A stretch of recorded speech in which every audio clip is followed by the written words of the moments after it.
हम सभी की लाइफ में ये वाला मोमेंट तो जरूर आया होगा। आज मूड नहीं कर रहा, इसे कल देखते हैं इस काम को। अभी क्या है, अभी मैं फोन उठाकर थोड़ा इंस्टाग्राम पे रिलैक्स करता हूँ, स्क्रॉल करता हूँ, यूट्यूब पर कोई कॉमेडी वीडियो देख लेता हूँ। यस, हमारा कुछ भी करने का मन नहीं करता, कुछ भी पढ़ने का मन नहीं करता, कुछ भी करने का मन नहीं करता, चाहे वो कितना ही ईजी काम क्यों ना हो। एंड इस जब ये चीज़ रेगुलर बेसिस पे होने लगती है तो इसका एक बहुत बड़ा इम्पैक्ट हमें हमारी प्रिपरेशन में देखने को मिलता है। एंड वो आप सभी जानते हैं, दैट इज हमारी पूरी प्रिपरेशन मेस्ड अप हो जाती है। और फिर प्रिपरेशन की हालत कुछ ऐसी हो जाती है, हम इतने डीमोटिवेटेड हो जाते हैं, फिर हमारा शुरू ही करने का मन नहीं करता और फिर हम सोचते हैं कि अब तो हमें ड्रॉप ही लेना होगा।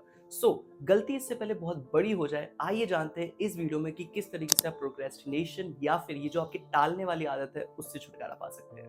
Hello everybody, this is me Deepak Sahu, currently a third year MBBS student in your dream college, that is AIMS New Delhi, and I secured All India Rank 5 in NEET 2021 and my score was 715 out of 720। मैंने अपनी school life में बहुत सारी books पढ़ी है, literally बहुत सारी self help books पढ़ी हुई हैं, बहुत सारी, एंड बहुत सारे लेक्चर्स एंड वीडियोस एंड बहुत सारे सेमिनार्स अटेंड किए प्रोक्रेस्टिनेशन की रिगार्डिंग। एंड इतनी सारी चीज़ें करने के बाद, इतने सारे एक्सपेरिमेंट्स रन करने के बाद, I finally come to the conclusion कि दो चीज़ें हैं, दो पर्टिकुलर रूल्स हैं, दो पर्टिकुलर स्टेप्स हैं जिनको अगर आप फॉलो कर लेते हैं देन आप प्रोक्रेस्टिनेशन से छुटकारा पा सकते हैं। सबसे पहले हम समझते हैं rule number 1 and that is approach to work. Yes, सबसे पहले आपको क्या करना है, आपको जो भी काम करना है आपको उसको पहले से ही शेड्यूल करना है कि हाँ वो चीज़ करनी है। यानी आप अपने माइंड को पहले से ट्रेन कर रहे हो कि हाँ मुझे ये डीपीपी कल शाम 7 बजे लगानी है। तो आप अपने पहले से माइंड को सिग्नल दे रहे हो 1 दिन पहले, 2 दिन पहले से कि नहीं ये चीज़ मुझे इस समय करनी है।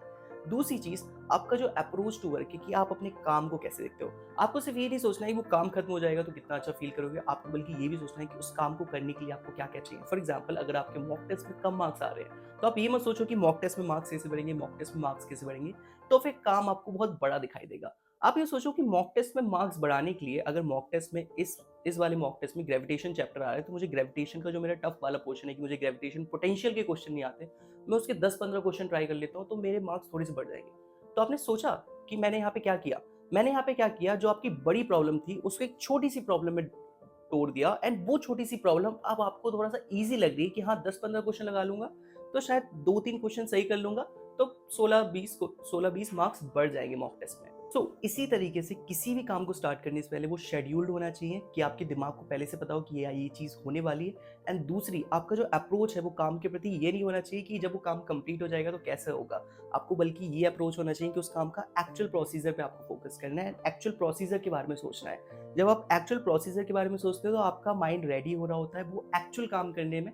फॉर एग्जाम्पल, किसी को कोई रेस जीतनी है तो बस वो ये ना सोचे कि मुझे रेस जीतनी है, वो बल्कि ये भी सोचे कि रेस जीतनी है तो मुझे रेस ट्रैक पे जाना पड़ेगा और स्टार्ट करना होगा, धीरे धीरे चलना होगा, फिर और तेज चलना होगा, फिर और तेज चलना होगा। तो जब वो प्रोसीजर के बारे में सोचेगा तब वो काम थोड़ा सा फिजिबल दिखाई देगा, ना कि जब तुम एकदम फाइनल रिजल्ट्स के बारे में सोचते हो। ये लिटरली ये वाली जो लाइन है ना, वो मैंने इतने सारे एक्सपेरिमेंट्स के बाद अचीव की, मतलब इतनी सारी चीज़ें करने के बाद मुझे समझ में आया कि एक्चुअल में चीज़ें कैसे काम करती है। बिकॉज कभी कभी ना, जो अगर तुम चैट जीपीटी से पूछोगे ना हाउ टू बीट प्रोक्रेस्टिनेशन, वो भी तुम्हें 10-15 एडवाइस बता देगा, लेकिन शायद वो एडवाइस प्रैक्टिकल नहीं होती। मतलब हमारी रियल लाइफ में वो चीज़ शायद उतनी काम नहीं करती जितनी जो मैं अभी बता रहा हूँ वो काम कर जाएगी। इसी के साथ हम आते हैं अपने second rule and that is the deadline rule. Yes, हम किसी भी काम को स्टार्ट करते हैं हम हमेशा एक्साइटेड होते हैं, लेकिन हम कभी भी किसी भी वर्क में डेडलाइन नहीं लगाते। डीपीपी लगानी है तो कभी भी नहीं सोचते कि 30 मिनट में लगाना है कि 60 मिनट में लगाना है, नहीं सोचते। कुछ भी चीज़ रीड कर रहे हैं तो ऐसे रीड करते हैं जैसे मूवी रीड कर रहे हो। हम कभी भी सोचते नहीं कि नहीं इसको रीड करने के बाद मुझे वो भी रीड करना है। So the kind of thing, जब तुम्हारे पास एक डेडलाइन होती है, जैसे तुम्हारा मॉक टेस्ट आ रहा है, फॉर एग्जाम्पल तुम्हारा मॉक टेस्ट है जिसमें बॉटनी आ रही है, सो तुम्हारे पास डेडलाइन होनी चाहिए कि कल मुझे बॉटनी का ये वाला चैप्टर, परसों मुझे बॉटनी का वो वाला चैप्टर, नर्सों मुझे बॉटनी का ये वाला चैप्टर कवर करना है।